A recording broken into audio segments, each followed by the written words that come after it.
They called him a liability in the morning, and by sundown a forgotten hotel on a Vermont hill was waiting to prove they had been wrong about more than one broken thing. Nathan Cole stood outside Greenvale Resort with a cardboard box under one arm and the cold wind pressing through his faded field jacket. He was 40 years old, a white veteran with broad shoulders, a weathered face, dark brown hair cut short but no longer kept with military sharpness, and a few silver threads showing near his temples. He wore a blue work shirt beneath the jacket, worn jeans, and scuffed brown boots marked by years of job sites, gravel roads, and the kind of long days most people never noticed unless something stopped working. Behind the glass doors of the resort, the manager had already turned away, finished with him, finished with the argument, finished with the man who had warned them 3 times that the old boiler relay needed replacing before the weekend guests arrived. When the heat failed in the East Wing, they needed a name to put on the report, and Nathan's was the easiest one to write. He did not shout. He did not plead. He simply gathered his tools, signed the termination paper without reading the insult hidden in polite language, and walked out while the maintenance crew looked at the floor. Rex waited by the pickup, his 6-year-old German shepherd, black and tan, strong-chested, calm-eyed, with alert ears that lifted the moment Nathan crossed the parking lot. The dog had been with him through cheap apartments, winter repairs, roadside motels, and months when work came thin enough to make every gallon of gas feel like a decision. Nathan set the box in the truck bed and rested one hand between Rex's ears. "Guess we are unemployed, boy," he said softly. Rex looked at him with the steady patience of an animal that did not believe a man's worth could be taken by a signature. Snowmelt ran along the curb in gray ribbons. The mountains beyond Millhaven sat under a low sky, dark with pine and afternoon cloud. Nathan climbed into the driver's seat, but before he could start the engine, his phone rang. The number was local but unfamiliar. He almost let it go. Then he answered. A woman's voice, older, precise, and formal, said, "Mr. Cole, this is Eleanor Price, attorney at law. I apologize for the timing, but I have been instructed to contact you immediately regarding the estate of Walter Ashford." Nathan looked through the windshield, watching Rex turn his head toward the distant hill outside town. "I do not know anyone by that name," he said. "You met him once," Eleanor replied. "Several years ago. You repaired a heating system at the St. Bartholomew Winter Shelter during a snowstorm. You refused payment because the shelter was short on funds." Nathan remembered the night only in fragments, a basement full of cold pipes, a tired old man in a wool coat watching him work, a paper cup of coffee gone lukewarm on a folding table. "What about him?" he asked. There was a pause, the kind people leave before changing a life. "Mr. Ashford passed away last month. He named you as heir to a property on Coldwater Hill." Nathan closed his eyes briefly. "I think you have the wrong man." "I do not." Papers shifted on her end. "The property is the Ashford Hotel." At that, Nathan opened his eyes. Even he knew the name. Everyone in Millhaven did.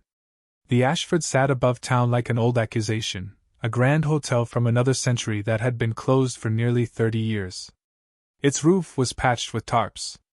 Its windows were boarded or broken. Teenagers dared one another to touch the front doors at night.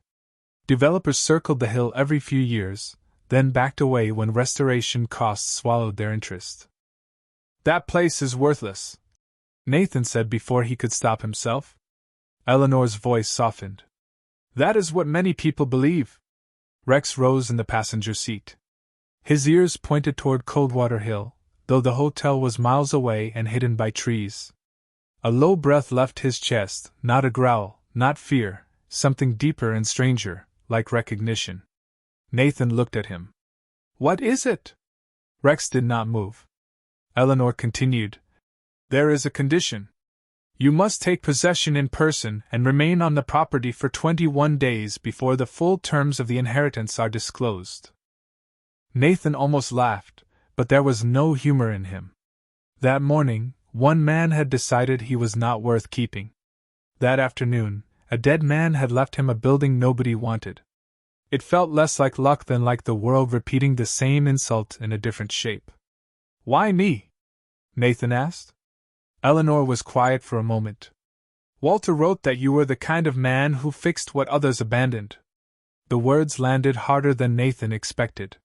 He looked at his hands on the steering wheel, hands nicked by wire, wood, pipe thread, and cold metal.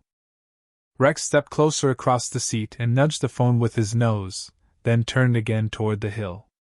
Nathan started the engine. The pickup rumbled awake, tired but willing.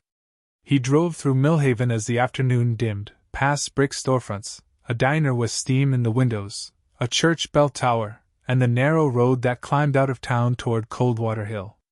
When the trees finally parted, the Ashford Hotel appeared in the gray light, massive and silent, its rusted signs swinging slightly though there was almost no wind.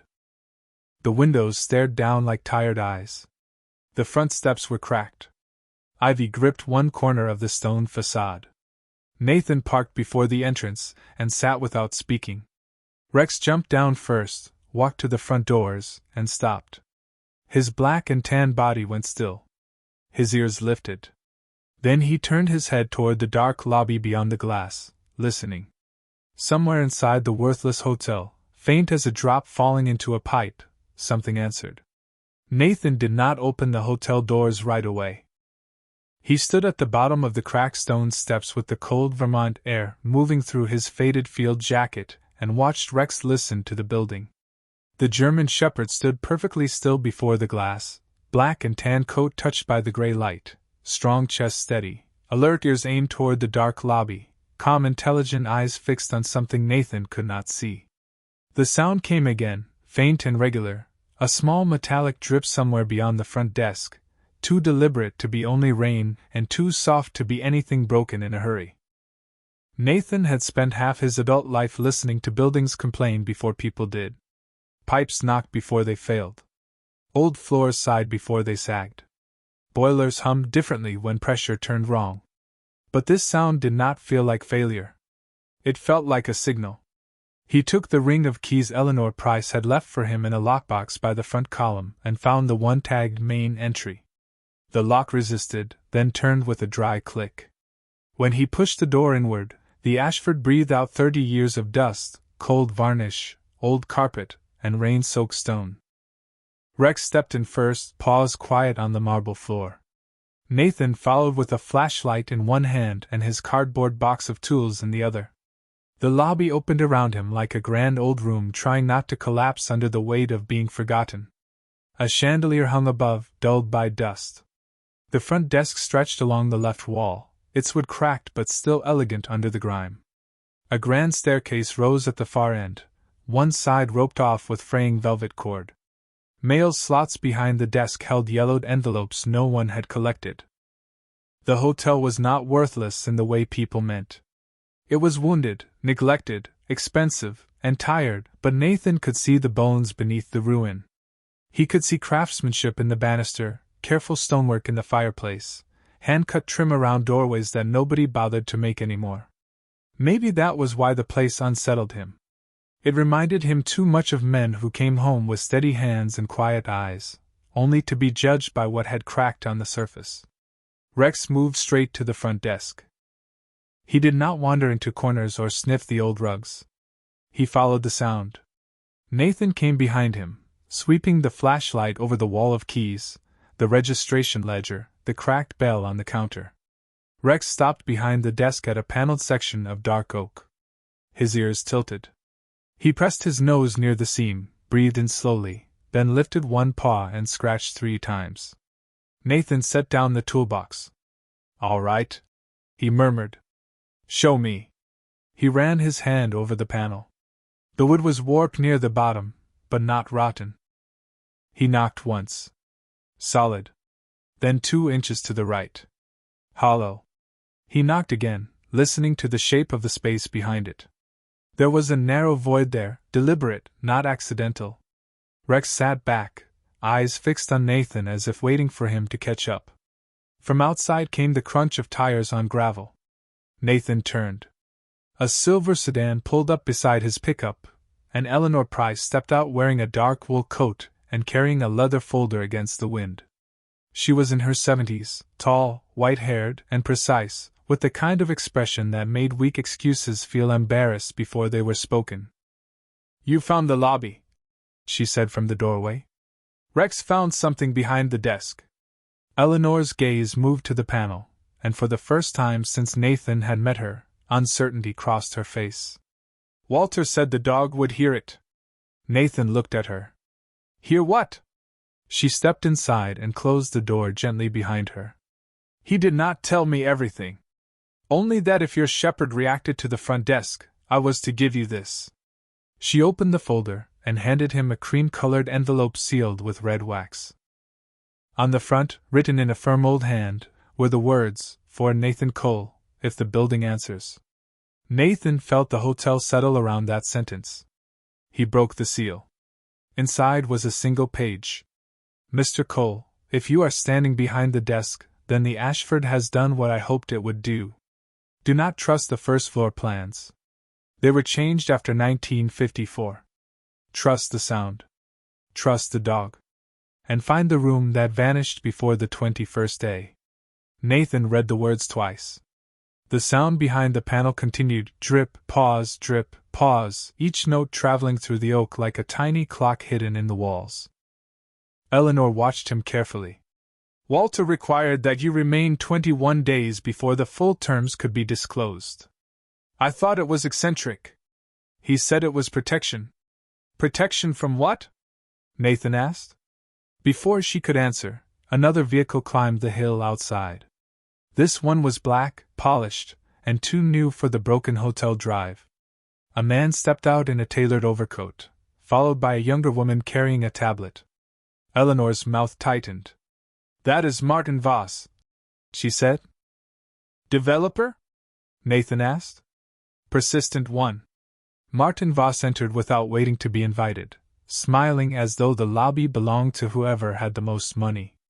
He looked at Nathan's worn jeans, scuffed brown boots, faded field jacket, then at the dusty chandelier and cracked marble floor. "Mr. Cole," he said warmly, "I heard about your unexpected acquisition. Difficult property. Beautiful view, terrible liability. I would be happy to make this easy for you." The word liability landed with the same sour taste it had carried that morning at Greenvale Resort. Rex stood from behind the desk and moved beside Nathan, calm but immovable. Nathan folded Walter's letter and placed it inside his jacket. The hotel sounded again behind the oak panel, patient and steady. Drip. Pause. Drip. For the first time that day, Nathan did not feel fired. He felt summoned. "I am not selling today," he said. Martin's smile held, but his eyes changed. Eleanor almost smiled. Rex turned back toward the hidden panel and tapped it once with his paw, as if reminding everyone that the Ashford had been waiting longer than any offer. Nathan waited until Martin Voss left before touching the hidden panel again. The developer had offered 3 polite sentences, 1 glossy brochure, and a number that would have seemed impossible to Nathan 12 hours earlier, but the Ashford's lobby had a way of making quick money feel small. When Martin's black car rolled down Coldwater Hill and vanished between the pines, the hotel settled into a deeper quiet, broken only by the patient sound behind the front desk. Drip. Pause. Drip. Eleanor Price stood near the marble fireplace with her folder pressed against her coat, watching Nathan the way a doctor might watch a man after delivering news too large for one room. Rex remained behind the desk, black and tan coat brushed with dust, strong chest steady, alert ears aimed at the oak panel, calm intelligent eyes waiting for Nathan to do the work the dog had already understood. Nathan opened his toolbox and took out a small pry bar, a screwdriver, and a flashlight. He moved carefully, not because the panel looked valuable, but because old buildings remembered rough hands. The first screws were hidden beneath wooden plugs. The second pair had been painted over decades ago. He worked slowly, shoulders bent, faded field jacket creasing at the elbows, blue work shirt catching dust, worn jeans pressed against the cracked floor tile, scuffed brown boots braced for balance. Eleanor held the flashlight when he needed both hands. Neither spoke. The sound continued in the wall, regular as a heartbeat under boards. When the panel finally loosened, Nathan eased it outward and set it aside. Behind it was not plumbing, not wiring, not rot. A brass tube ran vertically through the wall, no wider than a broom handle, polished in places where vibration had kept dust from settling. Beside it, fixed to a narrow backing board, was a small metal plate engraved with the initials AH and a line of text so fine Nathan had to lean close to read it. "If the dog hears it, trust the room that vanished." Eleanor exhaled softly. "Room that vanished," she said. "Walter mentioned that phrase once, near the end." Nathan shined the flashlight upward. The brass tube disappeared into the ceiling, then downward through the floor behind the desk. It was not carrying water. It was carrying sound. Somewhere below the building, a drip or mechanical tap traveled through the tube into the lobby, waiting for the right ear. Rex sniffed the lower end of the tube, then turned away from the desk and walked toward the old office behind the reception area. Nathan followed. The office smelled of dust, paper, and cold plaster. An old safe stood in one corner, empty and open. Filing cabinets lined the wall. On the desk lay a guest register from the final year the Ashford operated, its pages swollen by damp at the edges. Rex went straight to a tall cabinet and pressed his nose to the bottom drawer. Nathan opened it. Inside were rolled floor plans, tied with brittle string. Eleanor spread them carefully across the desk. The first was dated 1989, the year before the hotel closed. The second was dated 1968. The third, drawn on thicker paper with faded blue lines, was from 1932. Nathan placed them side by side. The lobby matched. The ballroom matched. The grand staircase matched. But the second floor did not. On the oldest plan, between rooms 216 and 218, there was a room 217. On the newer plans, that space had become a blank wall, marked storage chase. Nathan felt the quiet click of understanding. They covered it. Eleanor nodded slowly. Or Walter did. Rex was already at the office door, looking toward the staircase. They climbed to the second floor with Nathan's flashlight cutting through dust and the last gray light of evening sliding through broken window seams. The hallway smelled of old wallpaper, rain, and cedar hidden somewhere beneath decay. Room numbers hung crooked on tarnished brass plates. 212, 214, 216, then a long stretch of paneled wall. Then 218. Nathan stopped before the blank section. Rex stood with his nose near the baseboard, ears forward, breathing slowly. He lifted one paw and scratched 3 times. Nathan knocked on the wall. Hollow. Not the thin hollowness of a bad repair, but the deep answer of a room waiting behind silence. He found the seam near the molding, then another disguised beneath wallpaper. The plaster had been placed cleanly, professionally, long ago. Nathan worked his screwdriver along the edge until a narrow strip came free, revealing dark wood behind it. An old door frame. His pulse changed. Eleanor, standing a few steps back, whispered, "Walter, what did you hide?" Nathan found the latch behind a loose brass strip. It turned stiffly, then gave. The hidden door opened inward with a sigh of cool air. Room 217 was not ruined like the rest of the second floor. It was dry. Carefully sealed. Preserved. The flashlight revealed a small private office with a writing desk, cedar shelves, a green banker's lamp, framed black and white photographs, and a carpet covered by canvas cloth. On the far wall hung a portrait of Walter Ashford as a younger man standing beneath the hotel sign. On the desk lay a ledger, an envelope, and a note weighted by an old room key. Nathan stepped inside, and the floor did not creak. Rex followed and went straight to the desk, sitting beside it like a guard who had reached his post. Nathan picked up the note. The handwriting matched Walter's letter. The hotel was never worthless. It was waiting for the man who fixes what others abandon. Find the heart room before the 21st day, and you will understand why I chose you. Nathan read the words while the daylight faded behind the covered window. That morning, Greenvale had dismissed him as a liability. Now a hidden room in a forgotten hotel was calling him something else entirely. Eleanor opened the ledger with careful hands. Inside were dates, maintenance notes, architectural changes, and references to a sealed space beneath the ballroom. Rex lifted his head at the word, ears sharpening toward the floor below. From somewhere deep in the Ashford, the brass tube sounded again, faint but certain. Drip. Pause. Drip. Nathan looked down through the old building beneath his feet, toward whatever waited under the ballroom. The hotel had not finished speaking. Nathan stayed in room 217 until the last light left the windows and the hidden office became an island of flashlight glow inside the dark second floor. The air in the sealed room was cool and dry, carrying the scent of cedar shelves, old paper, lamp brass, and dust that had settled without decay. Rex sat beside the writing desk, black and tan coat quiet beneath the beam, strong chest steady, alert ears lifted toward the floor as if he could hear through timber, plaster, and decades of silence.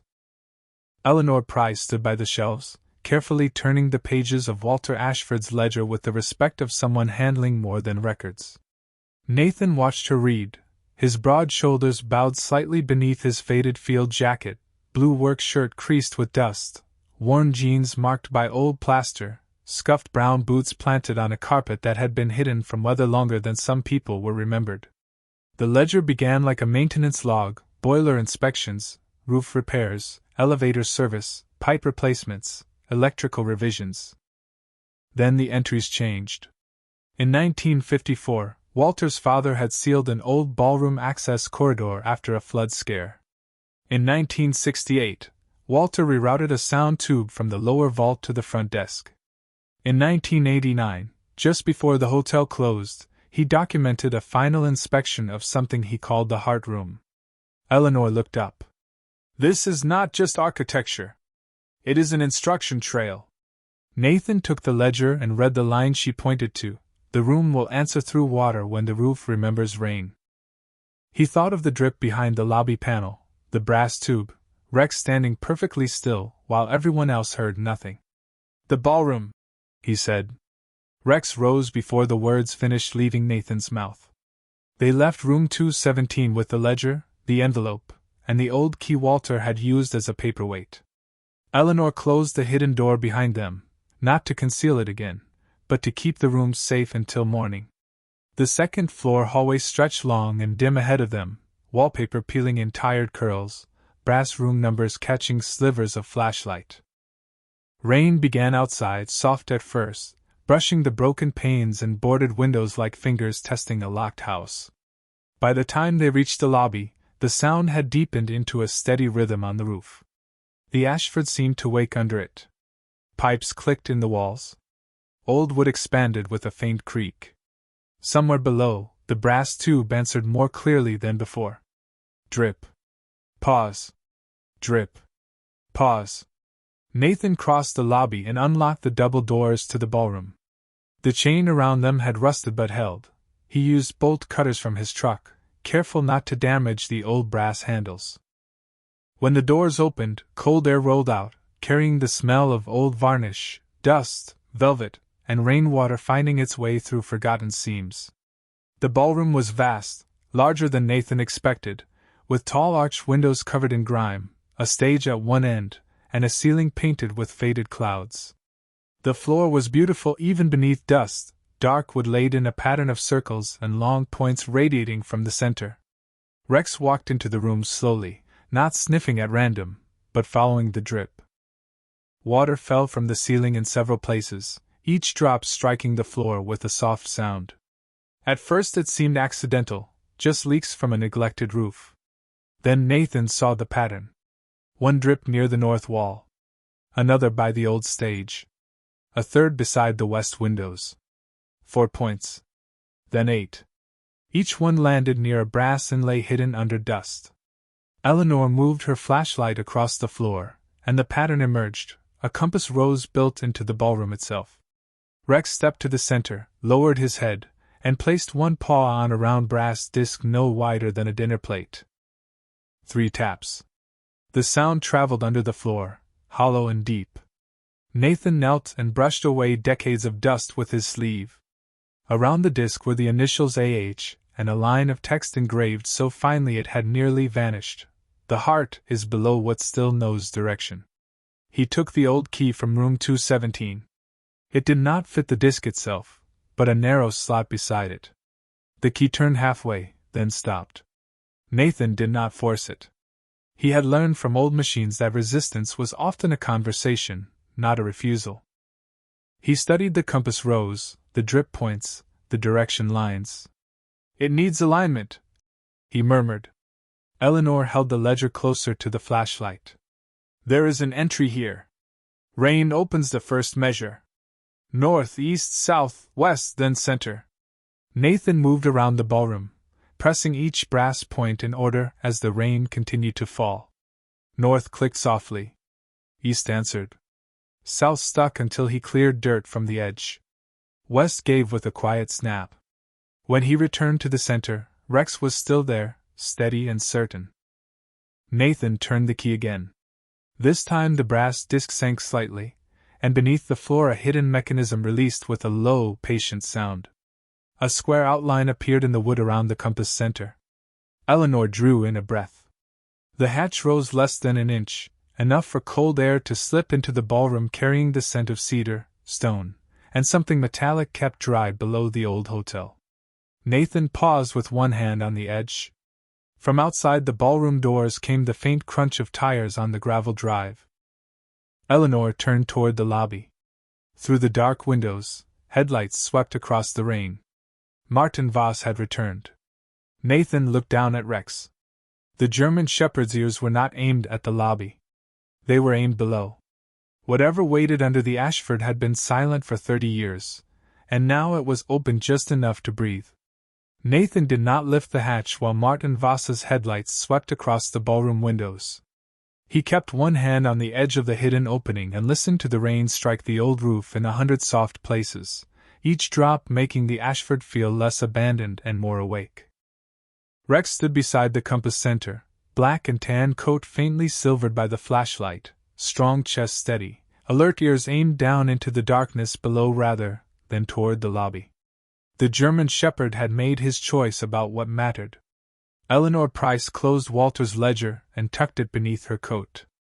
"Let me speak to him," she said quietly. Nathan looked toward the ballroom doors, where Martin's shape had appeared in the lobby beyond the glass, tall and polished in a dark overcoat, phone glowing in one hand. "He does not own this building." "No," Eleanor said. "But men like him often behave as if patience is a form of permission." She crossed the ballroom with careful steps and shut the doors behind her. Nathan heard voices in the lobby, muted by wood and rain. Martin's tone was warm, practiced, almost cheerful. Eleanor's was lower, firm enough to make the old hotel seem better represented than it had been in years. Nathan turned back to the hatch. Cold air rose from the narrow gap, smelling of cedar, stone, old metal, and dry paper. The square outline in the floor had lifted just enough for him to fit his fingers underneath. He pulled slowly. The hatch rose on counterweight hinges hidden beneath the floor, lighter than it looked, balanced by old engineering and careful hands. Beneath it, a stairway descended into the dark, narrow but clean, with stone walls and brass railings polished in thin places by use from long ago. On the first step, engraved into a brass plate, were the words, "Heart Room Access, Ashford Trust Only." Nathan let out a breath he had not realized he was holding. Trust. Not storage. Not cellar. Trust. Rex stepped down first. His paws touched the stone with quiet certainty, and Nathan followed with the flashlight. Each step carried him farther beneath the ballroom, while the sound of Martin and Eleanor faded above. The air below was cool but not damp. A drainage channel ran along one wall, catching water from narrow copper pipes that dropped from the roof system into a covered basin. Every few seconds, a drop fell into metal, then traveled through a brass sound tube rising toward the front desk. Drip. Pause. Drip. Nathan understood then. The hotel had been designed to call attention to its own hidden heart only when rain proved the old system still worked. At the bottom of the stairs stood a cedar door reinforced with steel bands. The key from room 217 turned in its lock with a clean, smooth click.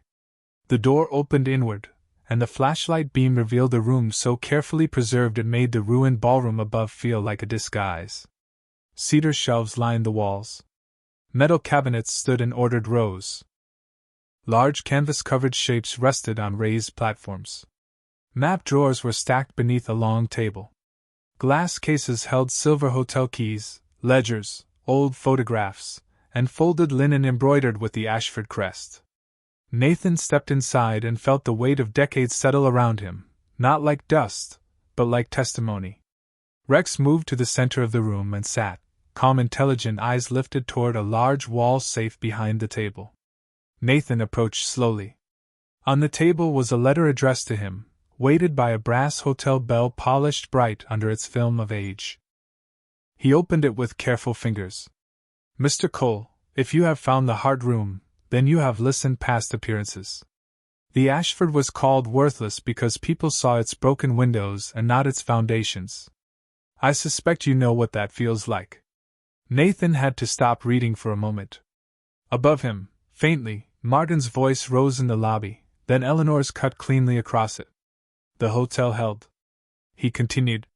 This room contains the Ashford Trust records, art holdings, land deeds, protected investments, and instructions for restoration. The full estate has been valued conservatively at $200 million, though money is the least important thing here. If all you want is a fortune, you may sell what the law allows and still be poor in the ways that matter. If you want purpose, restore the hotel for those who have been dismissed, discharged, laid off, or told they are no longer useful. Make it a place where veterans can live temporarily, learn trades, repair what is broken, and remember they are not liabilities. Nathan lowered the letter. The word liability did not sting this time. It rang, then dissolved. Rex came closer and leaned against his leg, warm and steady beneath the cool air of the vault. Nathan opened the first metal drawer. Inside were stock certificates, trust filings, insurance policies, and a modern appraisal sealed by Walter's accounting firm. He did not understand every line, but the numbers were clear enough to make his pulse slow instead of race. The building above him, mocked as worthless, had been holding a fortune large enough to change lives for generations. In another drawer were land deeds for parcels around Coldwater Hill, including the access road Martin Voss wanted. In a glass case were photographs of the hotel during its golden years, wedding parties in the ballroom, railway travelers on the porch, workers in aprons and coveralls standing proudly beneath the sign. On the far wall hung an architectural drawing labeled Ashford Veterans Restoration Wing, with rooms, workshops, a dining hall, a service dog courtyard, and a training shop for electrical, plumbing, carpentry, and mechanical repair. Walter had not left Nathan a mystery only to admire. He had left him blueprints for mercy. From the stairs came Eleanor's voice, closer now. Nathan? He turned as she entered, rain on her coat, expression composed but eyes bright. Mr. Voss has left for tonight. I told him any further discussion goes through my office. Then she saw the open drawers, the letter in Nathan's hand, the wall safe, the plans. For the first time, Eleanor Price seemed almost unable to speak. Nathan handed her Walter's letter. She read it under the flashlight beam, and one hand rose to her mouth. He actually did it, she whispered. He put the whole trust under the hotel. Nathan looked around the heart room, then up toward the ballroom, the lobby, the boarded windows, the cracked sign, the place everyone wanted to price by its damage. No, he said softly. He put it under a promise. Rex lifted his ears toward the ceiling. Somewhere above them, rain continued to fall through the old roof system, each drop traveling down into copper, into metal, into sound. Drip. Pause. Drip. The Ashford was not asking to be sold. It was asking to be repaired. The first thing Nathan did after leaving the heart room was not celebrate.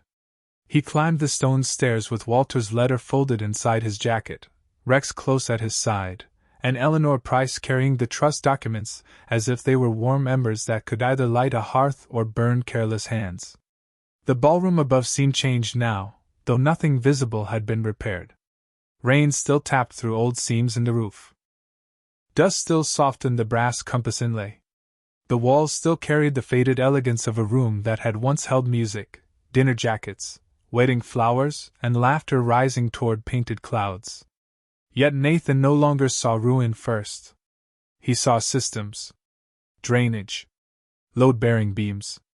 Salvageable trim. Protected floors. A roof that could be restored. A lobby that could welcome people again. A place wounded but not finished. Rex paused at the center of the ballroom and looked back toward the hatch before Nathan lowered it carefully into place. The hidden seam closed so cleanly that the compass looked whole again, like a secret willing to wait now that it had been found by the right hands.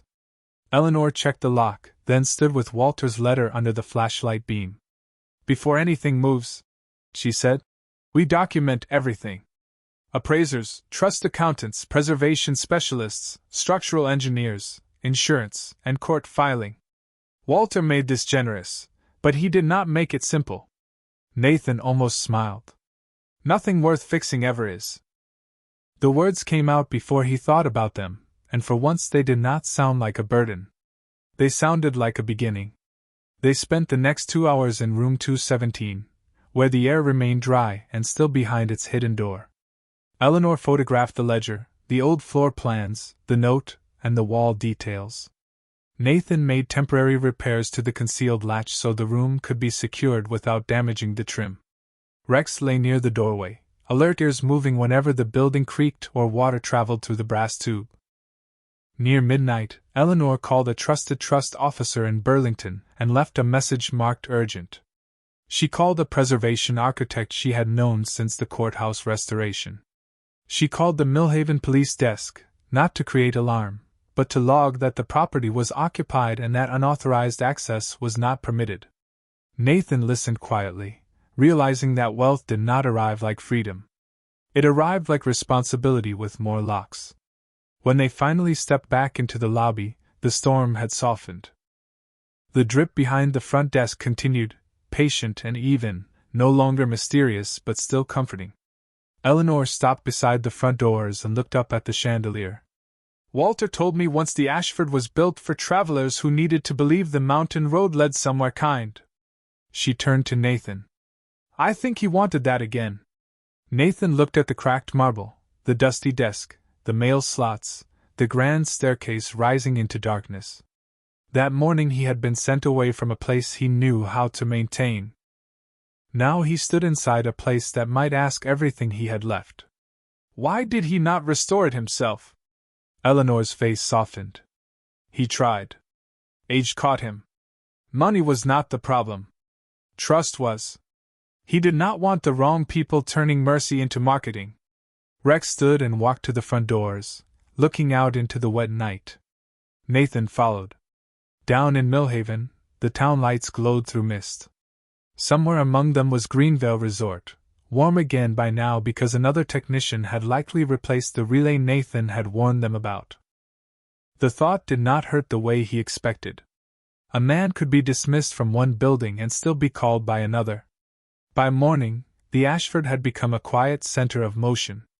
Eleanor returned with 2 accountants, a structural engineer named Paul Sutter, and a preservation architect named Marion Bell, who walked the lobby with her hand near the banister, as if greeting an old friend. Nathan guided them through what he had found, never rushing, never pretending to understand more than he did. He showed them the front desk panel, the brass tube, room 217, the ballroom compass, and finally the heart room. Each person entered the vault with a different expression, and came out speaking more softly. The appraisal documents were real. The trust was real. The protected investments, land deeds, art holdings, and restoration fund were real. The estimated value was not a rumor. It was there in ink, signatures, seals, and decades of careful stewardship. Near noon, Martin Voss returned, this time with a larger offer and a smoother smile. Eleanor met him on the front steps before he crossed the threshold. Nathan stood in the lobby behind her with Rex at his side, his faded field jacket still dusty, his blue work shirt rolled at the sleeves, worn jeans marked by kneeling, and scuffed brown boots planted on Ashford marble. Martin spoke about redevelopment, luxury residences, tax revenue, and risk. Eleanor listened, then handed him a formal notice of trust review and preservation hold. His smile thinned line by line. "Mr. Cole may want to consider his future," Martin said. Nathan stepped forward then, calm, serious expression unchanged. "That is what I am doing." Rex stood beside him, black and tan coat catching the lobby light, strong chest still, alert ears forward, calm intelligent eyes resting on Martin without anger. The developer looked from the man to the dog to the old hotel behind them, and perhaps for the first time understood that the Ashford was no longer empty. By evening, temporary lights glowed in the lobby. The front doors were secured. The Hart room was sealed under Eleanor's supervision. Room 217 held Walter's ledger on the desk where it belonged. Nathan stood behind the front desk, listening to the softened drip travel through the brass tube. It no longer sounded like a warning. It sounded like a pulse. Rex rested at his feet, breathing slow and steady. Nathan placed one hand on the cracked counter and imagined veterans checking in not as guests of pity, but as workers, students, builders, men, women learning trades in rooms once left to dust. He imagined a service dog courtyard where weeds now covered the side terrace. He imagined the ballroom floor restored, not for wealth, but for community dinners, graduations, and quiet ceremonies for people who had been told they were done. Walter had left him $200 million in trust, but the first true gift was this: the chance to stop believing the word liability when careless people spoke it over useful things. The first week inside the Ashford was not glamorous. It was cold coffee in paper cups, extension cords across marble, dust on every sleeve, and the slow work of turning a miracle into a plan that could survive daylight. Nathan moved through the hotel before sunrise each morning with Rex at his side, the 40-year-old white veteran in his faded field jacket over a blue work shirt, worn jeans, and scuffed brown boots, carrying a clipboard, a flashlight, and the quiet seriousness of a man who had spent years fixing things no one thanked him for until they failed. Rex walked the same path every day: lobby, front desk, grand staircase, room 217, ballroom, compass center, side terrace, then back to the lobby where the brass tube still carried its soft drip from below. The 6-year-old German shepherd, black and tan, strong-chested, calm-eyed, with alert ears tuned to the old building, seemed to know which rooms could be trusted and which ones needed attention. When Paul Sutter completed the first structural report, he did not smile, but he did not shake his head either. "The bones are better than they look," he told Nathan, tapping the banister with one knuckle. "Roof is urgent. East wing needs stabilization. Plumbing is a museum of bad decisions. Electrical has to be rebuilt from the panel out." But this place was overbuilt in the old way. Someone wanted it to last. Nathan looked up at the faded ceiling above the lobby. Walter did. Marion Bell began marking restoration priorities with blue tape and soft pencil, treating carved trim and cracked plaster with the same respect Nathan had seen medics give to the living. Eleanor managed the trust filings, appraisals, preservation hold, and court notices from a temporary desk behind the front counter. The Ashford, once mocked as worthless, now had accountants, engineers, archivists, and a locksmith coming through its doors, all signing in on a yellow pad Nathan placed beside the old brass bell. On the third day, Greenvale Resort called. Nathan recognized the manager's number and let it ring twice before answering. The voice on the line was smoother than it had been when firing him. There had been a misunderstanding, the manager said. A review of maintenance logs showed Nathan had documented the relay issue. They were willing to discuss reinstatement, perhaps even back pay. Nathan stood behind the Ashford front desk while rain tapped softly through a temporary roof patch and Rex lifted his head from the floor. For a moment, the old version of him wanted the correction, wanted the apology polished enough to wear like armor. Then he looked at the lobby around him, at the cracked marble waiting to be cleaned, the mail slots waiting to be catalogued, the staircase waiting for hands that cared, and he understood that being proven right was smaller than being called forward. "Thank you for reviewing the records," he said. "I will not be returning." He ended the call gently. No anger. No speech. Some doors closed best without a slam. That afternoon, Eleanor brought him a second sealed envelope from Walter's instructions, to be opened only after Nathan refused the first offer to walk away. Nathan sat in room 217 with Rex beside him and broke the seal. Walter's handwriting was weaker in this letter, but the thought behind it remained steady. Mr. Cole, if you are reading this, then you have chosen work over escape. Be careful. Money will bring people who admire outcomes but not purpose. The hotel must not become a monument to me, and it must not become a monument to you. It must become a workshop for dignity. Begin with the East Wing. I left plans for 12 temporary rooms, 4 training shops, a dining hall, and a service dog courtyard. Hire those who need a second chance to build a place for those who need one. Nathan lowered the letter and sat very still. Rex rested his head against Nathan's knee, warm and steady in the cool hidden room. The words did not flatter him. They assigned him. By Friday, Nathan placed a handwritten notice in the Millhaven Diner, the Veterans Center, the hardware store, and the public library.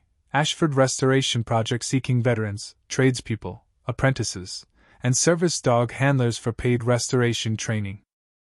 No experience required for some roles. Patience required for all. The first to arrive was a man named Carl Jensen, a former truck mechanic with careful hands and eyes that avoided direct questions. Then came Maria Whitaker, a Navy veteran who had been sleeping in her sister's laundry room and knew more about electrical safety than most licensed men Nathan had worked under. Then Paul brought 2 apprentices from the community college, and Marion found a retired plaster craftsman who agreed to teach 3 mornings a week if someone made strong coffee. Rex greeted every person at the front doors, never dramatic, never careless. Some he welcomed with a slow wag. Some he watched longer. Nathan trusted him. The Ashford began to sound different. Not restored yet, not even close, but inhabited by useful noise, brooms over marble, shop vacuums humming, old screws turning loose, careful laughter from people who had not expected to laugh before noon.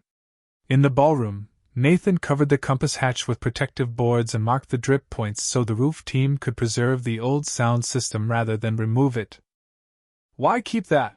one apprentice asked. Nathan listened to the faint metal note traveling through the brass tube. "Because it is how the building asked for help," he said. On Sunday evening, after everyone left, Nathan walked through the lobby alone except for Rex. Temporary lamps glowed along the floor. The front desk panel had been repaired but not hidden. A small brass label now marked the sound tube as part of the hotel's history. Room 217 was secured as the archive office. The ballroom doors stood open, and beyond them the compass rose lay under clean canvas, waiting for its turn. Nathan paused at the grand staircase. Rex climbed 3 steps, then looked back at him. The gesture was simple, almost ordinary, yet it carried the whole week inside it. "Keep going." Nathan placed a hand on the banister. That morning a resort had offered him his old job back. That evening a broken hotel had given jobs to others. He looked at Rex, then at the lobby, and for the first time since Walter's letter, he let himself believe the Ashford was not only being repaired by them. It was repairing them back. By the end of the second week, the Ashford no longer sounded like an empty hotel. It sounded like brooms moving across marble, ladders opening in hallways, plaster being mixed in clean buckets, coffee pouring into paper cups, and people calling measurements from one room to another with the careful confidence of those who had begun to believe their work mattered. Nathan walked the lobby before the crews arrived each morning, a 40-year-old white veteran with broad shoulders, a weathered face, dark brown hair cut short but no longer kept with military sharpness, and a few silver threads near his temples, wearing his faded field jacket over a blue work shirt, worn jeans, and scuffed brown boots. Rex walked beside him, the 6-year-old German shepherd with a black and tan coat, strong chest, alert ears, and calm intelligent eyes, pausing at the front desk sound tube as faithfully as if checking the hotel's pulse. The restoration was still rough around the edges. Plastic sheeting hung in the east wing. The roof crew had only finished the first section. The old plumbing groaned whenever water returned to a line that had been dry too long. But lights now glowed safely in the lobby, the grand staircase had been braced, and the ballroom floor had been cleaned enough for the brass compass rose to shine faintly under work lamps. On Monday, Eleanor gathered everyone in room 217 to read the official trust confirmation. The Ashford Trust was active, protected, and fully transferred into Nathan's stewardship according to Walter's instructions. The assets, investments, land deeds, art holdings, and restoration fund had been verified. The estimate remained almost impossible to hear: $200 million, set aside not for luxury, not for vanity, but for use. Carl Jensen removed his cap and stared at the floor. Maria Whitaker folded her arms and looked toward the window, blinking hard. The young apprentices whispered nothing for once. Nathan stood near the desk where Walter's ledger lay open, Rex seated beside his leg, and felt less like a rich man than a man handed a lantern in a large dark house. Eleanor closed the folder and said, "The money is real. The mission matters more." That afternoon, Martin Voss returned with 2 consultants, a revised proposal, and a tone so friendly it seemed rehearsed in a mirror. He spoke of partnership, adaptive reuse, boutique branding, luxury suites, and a charitable wing that could satisfy Walter's language while still allowing a profitable redevelopment. Nathan listened from behind the front desk, one hand resting on the cracked counter Walter had refused to replace. Rex stood at his side, calm and still. When Martin finished, the lobby held a silence so complete that the soft drip in the brass tube could be heard from behind the panel. Nathan looked toward Carl, Maria, the apprentices, Marian, Paul, Eleanor, and the others who had already begun giving the hotel their hands and their hope. Then he looked back at Martin. "This place was not left to me so people with money could feel generous in the corner of it," he said. "It was left to become what Walter wrote down." Martin's expression cooled. "You are taking on a great deal of risk for a man with no development experience." Nathan nodded once. "That is why I am hiring people who know what I do not." Maria stepped forward then, wiping dust from her hands with a shop rag. "And training people who were never invited into rooms like this." Carl added quietly, "Some of us know how to rebuild things because we had to rebuild ourselves first." Eleanor almost smiled. Martin had no answer for that. He left before sunset, carrying his proposal in a leather folder that suddenly looked too thin for the building he had tried to buy. The next morning, Nathan opened the first official training session in the old dining room, where temporary heaters hummed and folding chairs faced a chalkboard salvaged from the basement. 8 veterans sat there, along with 3 younger workers from town and 2 service dog handlers. Rex lay near the door, watching over the room without demanding attention. Nathan did not give a grand speech. He held up an old brass room key and said, "This hotel was dismissed because people saw damage before they saw structure. That happens to buildings. It happens to people. Around here, we learn to look twice." The class began with safety, tools, and the simple dignity of labeling every part before taking anything apart. By Friday, the East Wing had its first restored room, fresh plaster, safe wiring, repaired trim, clean bedding, and a small desk beneath a window facing the pines. They did not call it finished. They called it ready. The first resident was Carl, who had been sleeping in his truck behind the auto shop while telling everyone he was between places. Nathan handed him the key without ceremony. Carl stood in the doorway for a long moment, one hand on the frame, the other holding a canvas bag. "Been a while since I had a door that was mine to close," he said. Nathan understood too well to answer quickly. "Then close it when you need quiet," he said. "Open it when you want coffee." Rex nudged Carl's hand once, and the man laughed softly, the sound catching on something fragile before becoming real. Weeks passed. The Ashford changed by inches and then by rooms. The service dog courtyard was cleared of weeds. The old laundry became a tool classroom. The ballroom hosted its first community supper on plywood tables set carefully around the compass hatch. June from the diner brought pies. The Greenvale maintenance crew came one evening, awkward at first, then stayed to help carry chairs. Nathan saw the old manager across the room but felt no need to approach him, no need to collect an apology like a debt. Some restoration happened without words. Late that night, after everyone left, Nathan stood in the ballroom while Rex rested at the compass center. Rain began again, soft on the repaired section of roof, then finding the preserved channels Walter had designed. A single drop traveled down the copper system, struck metal below, and sent its note through the brass tube toward the lobby. Drip. Pause. Drip. Nathan closed his eyes and listened. The hotel no longer sounded like a warning. It sounded like a heart learning to beat in public again. By the first snowfall, the Ashford Hotel had begun to glow again.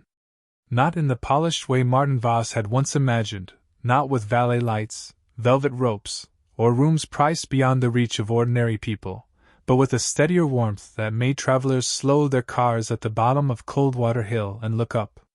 The rusted sign had been restored, its old letters cleaned and rewired, and on clear evenings the name Ashford shone through the pines like a porch lamp left on for someone coming home late. Nathan Cole still walked the lobby before dawn, a 40-year-old white veteran with broad shoulders, a weathered face, dark brown hair cut short but no longer kept with military sharpness, and a few silver threads near his temples, wearing his faded field jacket over a blue work shirt, worn jeans, and scuffed brown boots. Rex still walked beside him, the 6-year-old German shepherd with a black and tan coat, strong chest, alert ears, and calm intelligent eyes, stopping first at the front desk to listen for the soft drip through the brass tube, then at the grand staircase, then at the ballroom doors, as if making sure the hotel remembered how to breathe. The east wing opened room by room, not as luxury suites, but as temporary housing for veterans who needed a clean bed, warm food, work training, and enough quiet to hear themselves think again. The old laundry became a tool classroom with pegboards, labeled drawers, workbenches, and safety posters Maria Whitaker insisted on printing in large letters. The service dog courtyard filled with pea gravel, cedar benches, winter-hardy shrubs, and a low-covered walkway so handlers and dogs could train even when snow came sideways off the mountain. Room 217 became the archive office, where Walter's ledger, the old plans, the preserved room keys, and the first letter Nathan had found were displayed behind glass. The heart room remained protected below the ballroom, not hidden from shame, but safeguarded with care, its documents catalogued, its art stored properly, its trust records maintained by Eleanor Price and the accountants Walter had chosen long before anyone believed his old hotel still mattered. Nathan did not become comfortable with the number attached to the trust. $200 million was too large to feel personal. He treated it like weather, like a reservoir, like something powerful that needed channels or it could do harm. Every repair had to serve the purpose. Every new hire had to understand the mission. Every guest had to be welcomed without being studied like a problem. That was the rule Nathan held closest. Nobody came to the Ashford to be reduced to what had happened to them. They came to remember what they could still build. Carl Jensen stayed through the winter and became the first workshop supervisor. Maria designed the electrical training program and made every apprentice explain not just how to wire safely, but why carelessness was never a shortcut worth taking. Paul and Marion guided the restoration with patience, preserving old wood whenever it could be saved and replacing only what time had truly taken. Even Greenvale Resort sent 2 young maintenance workers to the Ashford's evening classes, and Nathan accepted them without bitterness. A closed door could become a hallway if a man stopped standing in front of it. On the night of the reopening supper, snow fell softly over Millhaven. The ballroom, once sealed and silent, held long tables under strings of warm lights. The brass compass rose shone at the center of the restored floor, protected beneath a clear finish so visitors could see the mark that had led Nathan down to the heart room. Veterans sat with service dog handlers, tradespeople, neighbors, apprentices, and people who had once called the building worthless because they had not known how to measure hidden things. June from the diner brought pies. Eleanor stood near the fireplace in a dark blue coat, watching the room with tired, satisfied eyes. Martin Voss did not come, but his absence no longer felt important. Not every person needed to witness what they failed to value. Nathan stood near the front desk for a long time before joining the supper. Rex sat beside him, calm and steady, his ears relaxed for once. The brass tubes sounded softly behind the restored oak panel. Drip. Pause. Drip. The roof channels were working, the copper was clear, the hotel's old heart speaking in the language that had called the right dog to the right wall. Nathan rested his hand on the counter Walter had once stood behind and thought of the morning he had carried a cardboard box out of Greenvale believing the world had labeled him finished. He thought of Walter watching him years before in a shelter basement, seeing not a fired worker, not a liability, but a man who would stay until heat returned to a room full of cold strangers. Grace, Nathan had learned, did not always arrive as a clean blessing. Sometimes it arrived as a broken building, a hidden room, a faithful dog, and a responsibility so large it frightened you into becoming useful again. Later, after the supper ended and the last dishes were stacked in the kitchen, Nathan walked Rex through the ballroom one more time. Snow tapped lightly against the windows. The compass rose gleamed beneath their feet. From the east wing came the quiet sound of doors closing, not with loneliness, but with rest. Rex lay down at the center of the room, black and tan coat warm in the amber light, and placed his head on his paws. Nathan sat on the stage edge and listened to the hotel, the heat moving through repaired pipes, distant laughter fading up the staircase, the soft rain-like note of the brass tube, the living hush of a place no longer abandoned. He had inherited wealth, yes, but money had never been the miracle.